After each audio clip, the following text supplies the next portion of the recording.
قبل كنت كنضيع وقت كبير في غسيل الماعن وكنت كنعاني، والسيدات عارفين هذا الشيء وحاسين باللي كنقول، وبالاخص من بعد الماكله كنوليو غير كندوروا في عويناتنا. ولكن هذه الماكينه بدلات حياتي.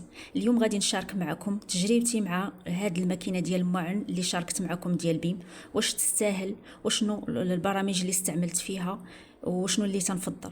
السلام عليكم، كي دايرين؟ لاباس عليكم؟ كنتمنى تكونوا بخير وعلى خير، ويلقاكم هذا الفيديو بصحه جيده.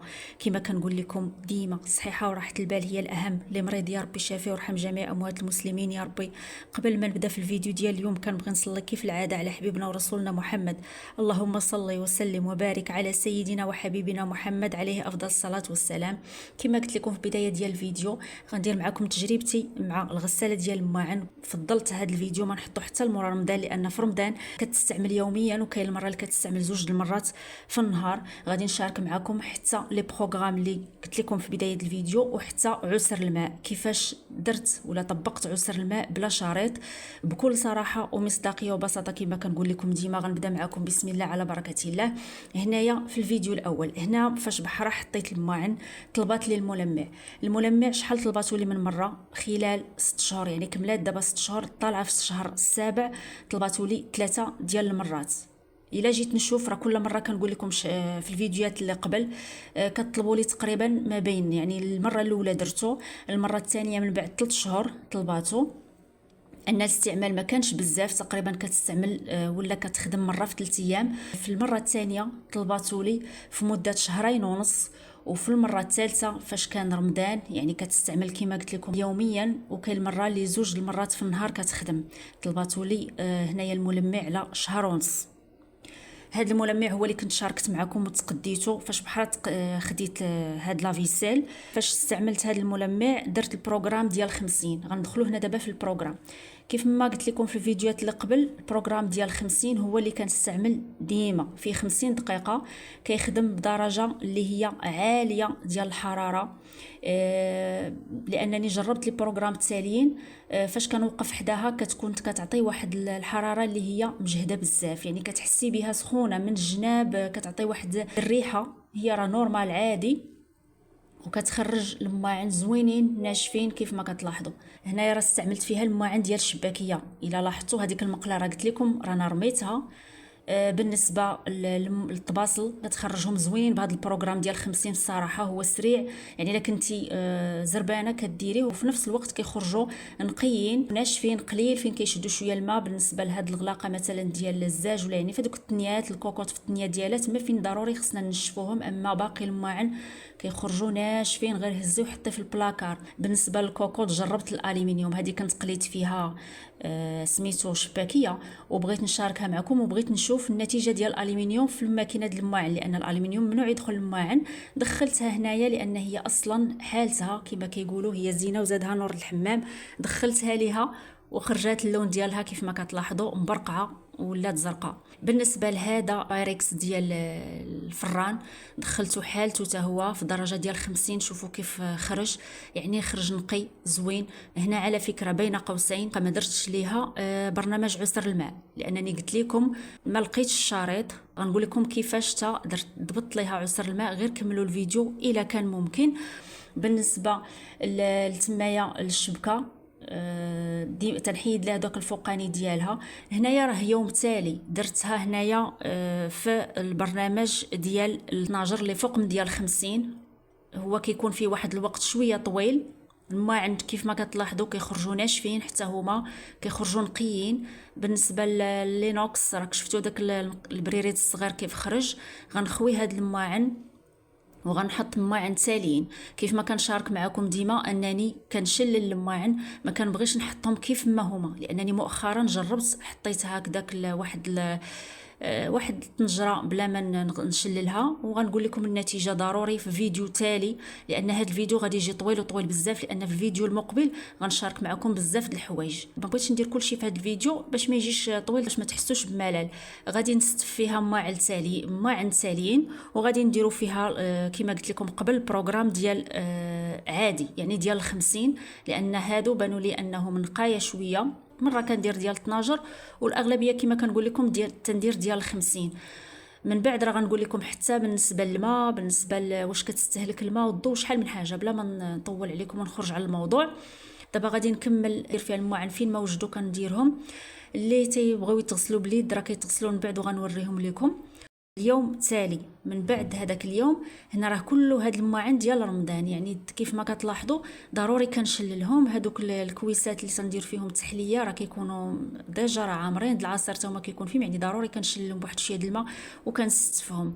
بصراحه الماكينه نفعتني بزاف وبزاف وبزاف. الناس اللي مجربينها راه غيعرفوني علاش كنهضر، بالاخص في رمضان فاش كان الوحده كتاكل وكتكون ديجا وجدات الفطور وجدات مثلا الغدا في الايام العاديه ولا العشاء كتعيا، بالاخص لا كانوا الماعن كثار، يعني كتولي وبانوا لي هذوك الماعن اللي محطوطين في الكوزينه واحد الحاجه اللي هي ولا واحد العمل اللي كيكون ثقيل وثقيل بزاف. يعني الوقفه ديالهم على الاقل بالنسبه لهاد الكميه ديال الماعن ديال رمضان راه على الاقل قبل ما نشري هاد لافيسيل راه كنت نوقف حتى لساعه نغسلهم ونجمع الكوزينه. دابا كما قلت لكم تجربتي خاصه في رمضان نفعتني وبزاف. كيف ما لاحظتوا تمايا بالنسبه للطباصل ولا اي حاجه شاده الماكله راه كنحيدها بابي كويزين صافي وكنكمل الماعن. كيف ما كتلاحظوا هذا هو التستاف اللي كندير، ضروري تستفوا مزيان باش الماء والبرودوي ديال الغسيل تيمشي لكاع الماعن كاملين. ما نحاولوش نحطوا شي فوق شي، لان واحد المره جربتها يعني حطيت واحد المقله فوقهم، يعني هي ما خلاتهمش يتغسلوا مزيان وبنفسها هي ما تغسلاتش. حتى بالنسبه للقراعي ديال العصير حتى هما كنديرهم فيها. حتى بالنسبه لهداك الزلافه ديال العجانه كندخلها هكذاك بالعجينه ديالها وكتخرج مزيان. الكوكوط حتى هي واخا كتشد المساحه اللي هي كبيره ولكن راه كتخرج كلشي زوين بالنسبه للإينوكس وشحال من حاجه.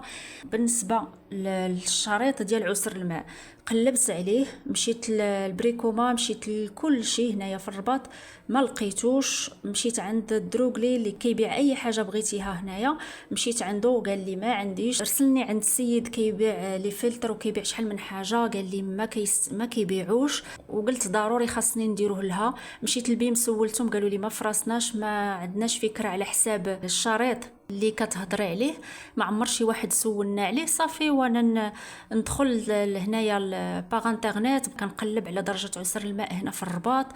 بالصدفه لقيت الدرجه ديال عسر الماء هنا في الرباط اللي هي الرقم 2. خاصنا نضبطوا لافيسيل على الرقم 2، هي ديجا راه كانت مبروغراميه على الرقم 3. هنايا راه ما غاديش نقول لكم سولت ولا قلبت غير واحد النهار، ولا راه قلبت تقريبا 3 ايام. والنهار اللي قلت صافي اخر مره غنقلب عليه قلبت عليه تقريبا راه مع السوايع وحنا كنقلبوا ما لقيتش، يعني حتى قلت صافي هذه هي اخر محاوله. والحل كما قلت لكم هو اللي لقيت وبروغراميتو على 2. من بعد ما استفتهم وخليتهم تعشينا وبقاو الماعن خاصني ضروري نعمرها عاد باش نخدمها. حاولت نزول هذوك الطباصل للفوق نديرهم لتحت ونقادهم. ضروري كان يسيي ولا كنشوفوا هذوك الفرفارات ما يكونوش يضربوا في الماعن، لا سوا الفرفاره الفوقانيه لا التحتانيه. وتندير البرودوي اللي شاركت معكم من بيم. ضروري في الفيديو المقبل غنشارك معكم رايي في لي برودوي الفرق بيناتهم وفي اللي فضلت من بعد ما استعملت 2 ديال البرودويات ديال ولا الكبسولات ديال الماعن ديال بيم. وغادي ندير حتى البروغرام ديال اقتصادي لكم النتيجه ديالو واش زوين ولا لا. هنا بين قوسين بالنسبه للفلتر رانا ما غسلتوش لانه خاصو يتغسل تقريبا كل اسبوع. هنا ما غسلتوش شهر كامل وغنشارك معكم في الفيديوهات المقبله.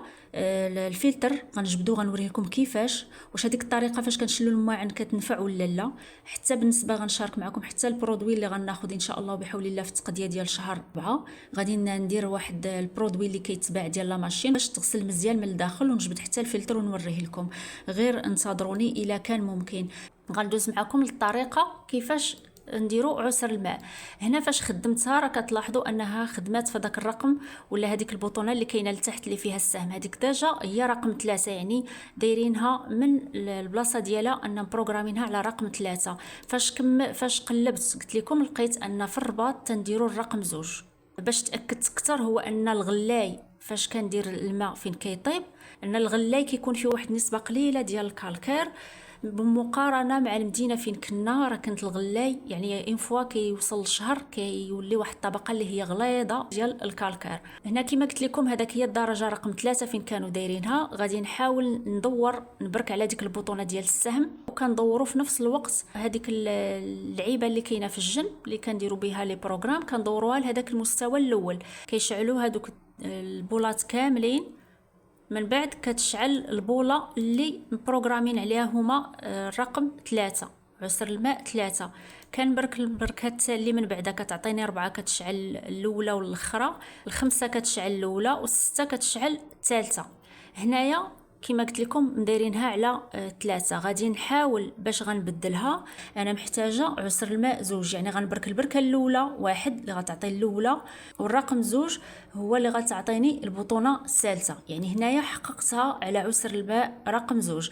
غادي نطفيها دابا. هنا غنعاود نبرك باش نتاكد واش حققتها في رقم 2 ولا لا. غادي تلاحظوا نفس الطريقه، غنبرك على السهم وفي نفس الوقت غندور هذيك الدائره اللي في الجنب. ها نتوما كتشوفوا ان شعلات البطونه الثالثه، يعني هنايا محققه على رقم عسر الماء رقم 2، ما بقاش رقم 3. صافي دابا غادي نخدمها في البروغرام ديال 50. كما كنقول لكم الاغلبيه كندير البروغرام 50 لانه سريع. ضروري في الفيديو المقبل ان شاء الله غنقول لكم الاستهلاك ديال الضوء. هنا كنركز على الاستهلاك ديال الماء والضوء في البروغرام اللي ارتحيت فيه. غادي نخليها دابا تخدم. الماء اللي بقاو لي هما هادو صافي عمرات، وبالنسبه للبلاستيك ما كنغسلوش فيها. الكاس ديال الطحان ما كنغسلوش هادشي، والالومنيوم حتى ديك الكسرونه الصغيره ديال الالومنيوم ما كنغسلهاش فيه. صافي هادشي كامل غنغسلو باليد ديالي. هي دابا هنا راه خدمتها على البرنامج ديال 50 لانه سريع تيعطي 50 دقيقه. الحمد لله والشكر لله. كون جيت كما قلت لكم نغسل المواعن كاملين راه غنبقى على الاقل 1 ساعه، وكتصلي براحتك. الحمد لله والشكر لله. كاين المره اللي كانت تعمر قبل من تتعمر مباشره من بعد الفطور كنديرها تتغسل، وكنمشي نصلي الله يتقبل. كنصلي التراويح، فاش كنكمل كنجي الكوزينه كنصيبها السالات وكنشوف الكوزينه نقيه وكنفرح حتى نفسيا. كتحسي بواحد الراحه.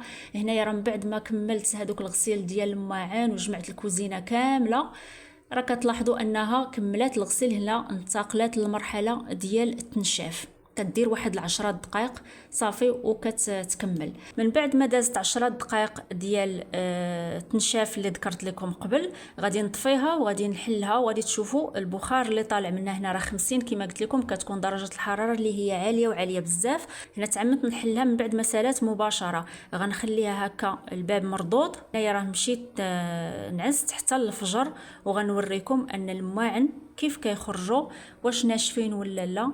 الحمد لله والشكر لله. نتيجه اللي هي زوينه بزاف لحد الساعه. بالنسبه للمعالق ديال العود راه ما بقيتش كندير فيها المعالق ديال العود غير الايامات الاولى فاش كنت شاركت معكم هذاك الفيديو. بصراحه النتيجه النهائيه كنشوفها استثمار زوين، ولانها وفرت ليا الوقت والجهد. الى عجبكم الفيديو ديروا لايك وتابوناو وديروا كومونتير واش فكرتوا تشريو ماكينه المواعن ولا لا من بعد هذا الفيديو ومن بعد فيديوهات اللي كتشوفوا على مواقع التواصل الاجتماعي. الفيديو المقبل كما قلت لكم غادي يكون فيه معلومات اللي هي كثيره بحال الماء، الضوء، واش كاين فرق في الاستهلاك ولا لا، الاخطاء اللي درتها ديروش نفس الخطا اللي درت، المنتوجات اللي استعملت شكون هي اللي افضل. حتى بالنسبه للبرامج اللي كاينين فيها غنجربهم على حسابكم باش نعطيكم رايي فيهم بكل صراحه ومصداقيه. وغادي نشارك معكم حتى التنظيف بالنسبه للبرودوي اللي غناخذ ان شاء الله بحول الله في التقضيه ديال شهر 4 ان شاء الله. وغنشاركوا معكم بجميع التفاصيل، الطريقه ديال الاستعمال والنتيجه، وحتى الفلتر اللي ما زولتوش وما غسلتوش مده شهر وكيف لقيتو. غير كونوا معايا في الموعد، وكنشكركم بزاف وكنقول لكم الى اللقاء في فيديو جديد، دائما في اطار الصراحه والبساطه والمصداقيه. شكرا بزاف.